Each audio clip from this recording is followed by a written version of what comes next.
wanted to get into what we're doing today. All right, we're working on guard passing this week. Guard passing is one of the most difficult skill sets to learn in jiu-jitsu. And the reason for that is because we are challenged with getting around all of our opponent's frames in order to control their body. And this is extremely difficult because when our opponent is playing guard, they're going to be on their back using their arms, legs, feet, knees, elbows, hips, all to stop us from getting on top of them. So with that particular drill that we just did, the head tag drill, it's a good way to kind of understand what the top person is aiming for. They're aiming to get their feet off of us, get towards them, whereas the bottom person is trying to use guard retention to maintain that connection with their opponent.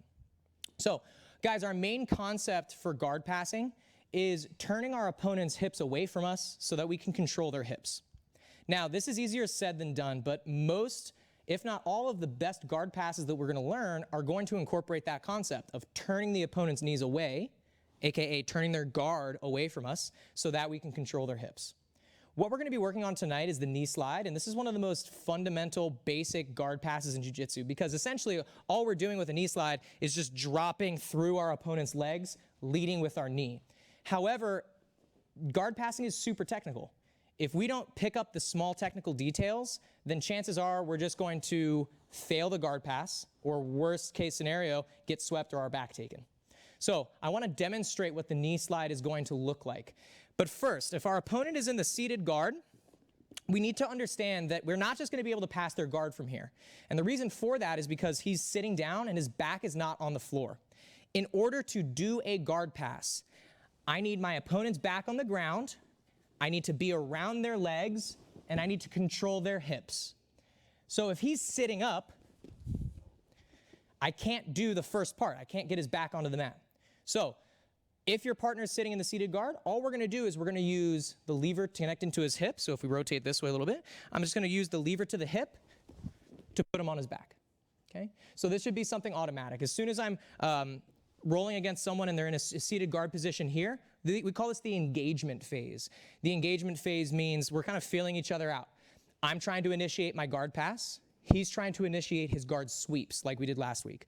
So I'm always looking to win this engagement battle. So generally the way that we do that is we win the grip fight, gaining lever access to put them on their back. So let's take a look at the knee slide from this context. We'll rotate again here, coach. Alrighty, guys. I'm going to go through it nice and slow, and then we'll talk about it. Here we go.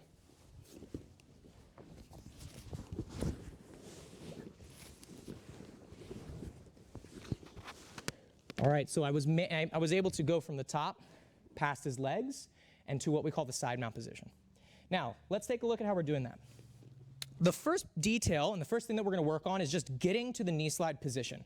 And this is like 90% of the battle. If you can just enter into the knee slide position, everything else is pretty easy. All right, so again, if my partner's sitting, I'm going to flip them on their back. A good guard player is going to maintain what we call a knee-elbow connection, meaning his knees and his elbows are essentially going to be touching. Okay, we call this the cannonball position in the kids class because it almost looks like you're trying to do a cannonball. This is making sure that he maintains good structure.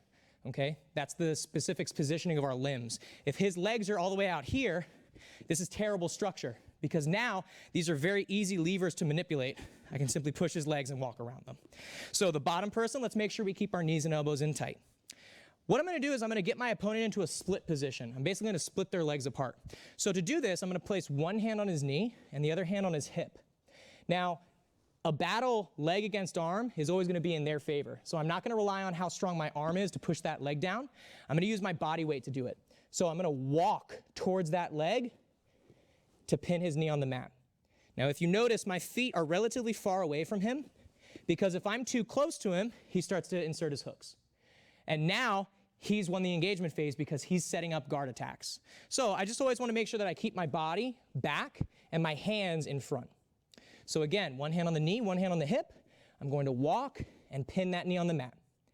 As soon as I have that knee pinned down, I need to make sure that I'm using my right elbow as a frame to block this knee.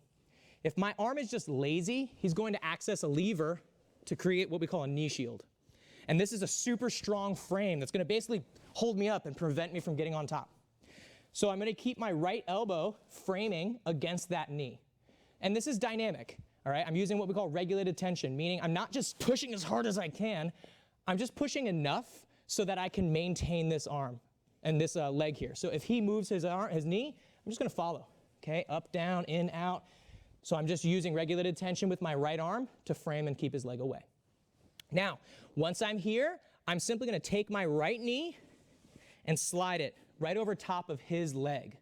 I wanna ensure that our hips are touching. So it's almost like I'm leaning on him a little bit here. My left foot is a kickstand. So this is what we call a post. And a post always needs to match my opponent's force vector. So that means as he pushes back into me to knock me over, this leg needs to be matching the direction of his force. So if my foot is out here, if he pushes me, my post was not efficient. If my post is back here and he pushes me, same thing. So I want my post, my kickstand, to match the way that he's going to push. So we're gonna stop here for right now. We're just gonna enter into the knee slide position. One more little detail before I demonstrate it again. If we rotate here, 2 options. Option number 1, the preferred option, I wanna keep my heel touching my butt. And the reason for that is because I wanna deny him lever access and setting up reverse de la Riva. What that means is I wanna stop him from getting here. So if my knee is up and my foot is on the floor, he's gonna set up what we call reverse de la Riva, and he's gonna start creating frames and getting back to his guard. So, preferred option, just put your heel on your bottom. If flexibility is an issue for you, no worries. All you're gonna do is flare that foot out a little bit into their knee. And this is, again, gonna prevent them from getting that hook in, okay? So, preferred option, just sitting down low. Secondary option, if you're not very flexible, just flaring that foot out and keeping the hook in their knee. I'm gonna demonstrate again, entering into the position. So if my opponent's already on their back, fantastic. If not, we're just gonna gain lever access and put them on their back. Hand on the hip, hand on the knee. Notice my positioning. I have a slight bend in my knees. If I'm standing up like Frankenstein's monster, I'm giving him really good lever access on my legs. So I wanna be nice and low. Walk, pin. I'm gonna take my right knee, slide it over, keeping that heel close to my bottom, and the whole while, I'm using my right elbow to block his other knee. I'll demonstrate once more from the other side without talking.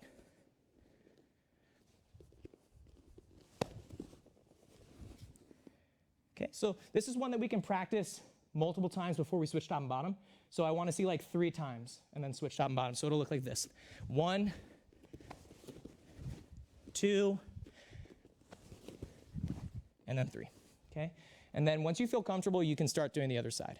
All right, I'll demonstrate once more from the rear. So put them on their back, hand on the knee, hand on the hip, shuffle and pin.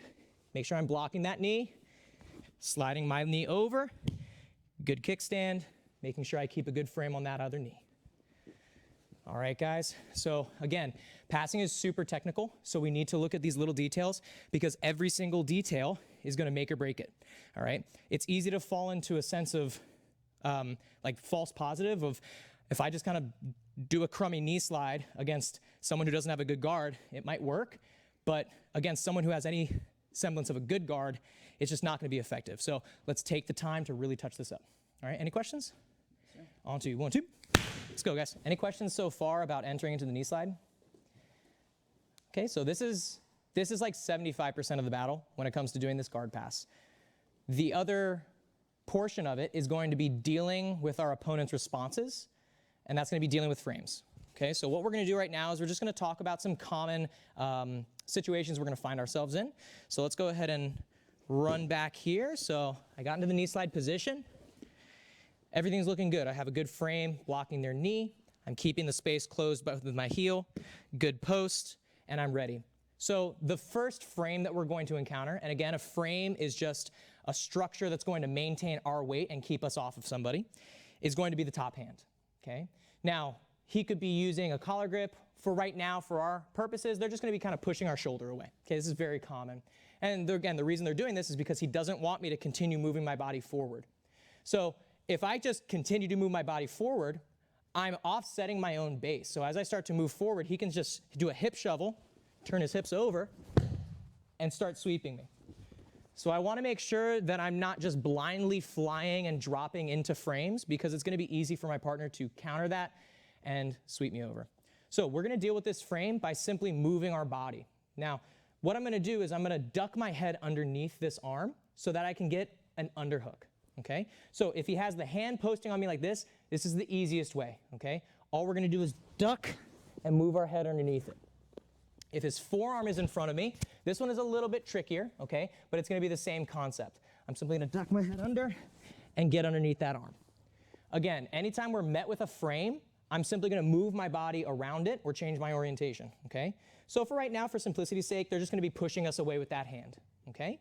So again, all I'm gonna do is I'm gonna drop my body down and I'm gonna move underneath the frame. Now, I need to create a posture break so that I can start setting up an easier guard pass. What I mean by this is, I'm gonna take my head and I'm gonna get my head right underneath their chin. Okay, I want you to imagine, and I would imagine most people know what I'm talking about. I wanna pretend like he's a Pez dispenser, okay, you know what I mean? So I'm gonna kind of use my head to kind of push his chin up a little bit. This is gonna create a posture break and make it really difficult for him to continue generating force to push me off of him. All right, so as I drop my head down, I'm gonna be getting my head right underneath his chin. When I'm ready to finish this guard pass, again, my opponent has his frames in, I got underneath the first one, I'm gonna get an underhook on their arm on the far side.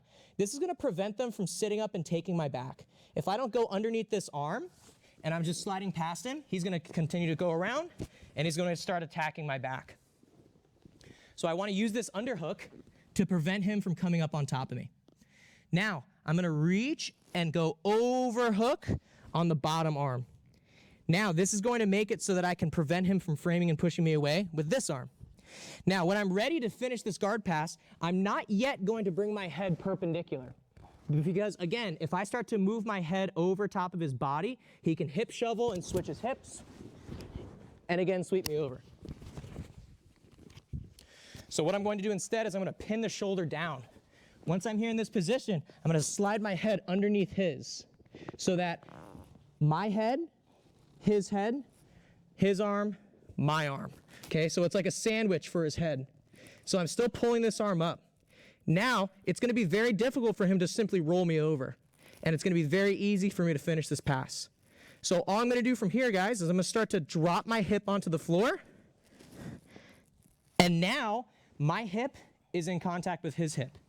Once I'm in this position, I'm gonna turn his knees away by walking my feet backwards and pushing his knees away from me. So again, if I get up on my knees right now, I'm gonna create too much space, and that's gonna result in him re-guarding. So I don't wanna get up onto my knees until his knees are facing the other way. Because again, his legs, that is his guard. So I've got to turn his legs away from me. So to do that, I'm simply going to use my active toes to walk my hips backwards so I can turn his knees away. Now, once his knees are turned, it's safe to come up onto my knees. So my head is going to go perpendicular. I turn and face him like we're making the letter T. My knees are both in contact with him. I'm going to finish with a cross face, turning his head away and collecting a side mount position. All right, guys, so a lot of little details here. Let's go through one more time. So we got into the knee slide position. I encounter the first frame, okay?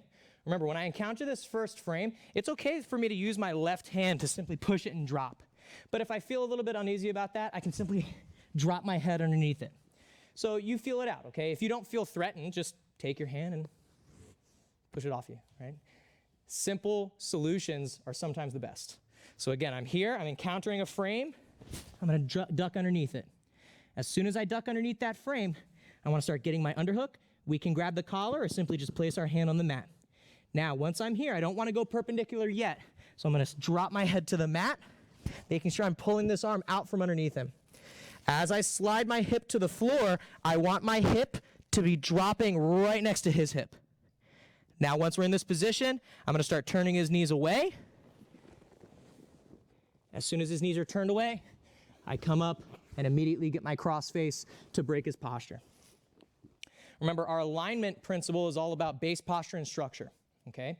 In this situation, his base is already conceded, so we're trying to break the posture and the structure, okay? I'll demonstrate again from a different angle. So we get into the knee slide position. I'm encountered a frame.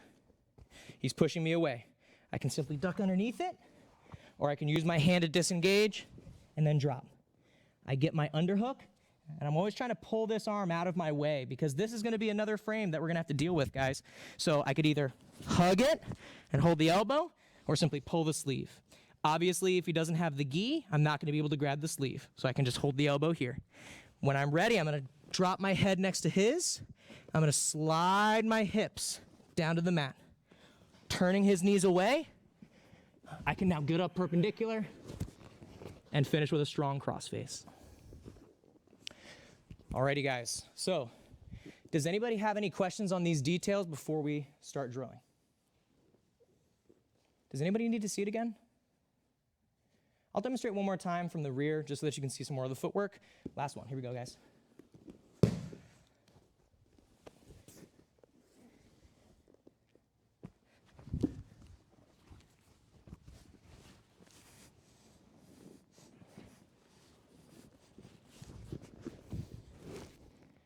At the end, notice the active toes. That's going to provide me with base and a platform from which to generate force. Alrighty, guys, so let's work on this knee slide. On two. 1, 2. Let's go. So we've dealt with the most common defense, which is going to be the top arm frame. There's many ways to deal with frames in jiu-jitsu. In this particular situation, all we did was disconnect and duck underneath it. This is versatile because we can use it gi or no gi. If I'm doing a knee slide, just as a quick side note here, if I'm doing a knee slide and we're in the gi, I can also just focus primarily on pulling this arm up. This is going to be slightly different with how I apply my pressure though. Even if he's framing with this hand, I'm going to be just driving my hips down to the mat, okay? So in the gi though, this is a viable option because the sleeve is available, and this is an available handle. So I like showing a more versatile option. Okay, again, that is top side frame, disconnect, and duck underneath it. There is one more thing that we need to be aware of, and that is the half guard or the quarter guard in this situation. So if you're unaware, a half guard is where my opponent controls one of my legs with a guard. A quarter guard is where he controls half of that, or just a foot. We're always trying to avoid the quarter guard because the quarter guard is going to essentially stop us from passing, stop us from finishing the guard pass, and it's just going to be annoying. And if I'm going against a good guard player, as soon as they get quarter guard, they're going to get back to guard. Okay? So let's talk about a couple ways that we can deal with that. So we're here. He's going to lock down the quarter guard. So when I'm in this position, I'm still making sure I'm pinning this shoulder down. So my head is pinned, and I'm trying to use my head to push and break his posture a little bit. I can push on the top leg or the bottom leg at this situation. I'm going to take my post and reach back, and I can step on the top leg to try to open his knees up, or I can push on the bottom leg to try to slide his knee off. However, with both of these, I need to point my toes of the trapped foot, because if I keep my foot flexed, I'm literally providing him with a hook to kind of hook me in and prevent me from going forward. So if I point my toes, it's going to allow me to slide that foot out. So again, when I'm here, I can take my kickstand and I kick. As soon as I kick though, notice where my hips go. On the mat, against his hips. If I get right up onto my knees with his knees still facing me, guys, he is going to get back to his guard. We need to assume this. If I just come up here, he's going to hip escape and re-guard. So let's settle here in the side mount for a bit.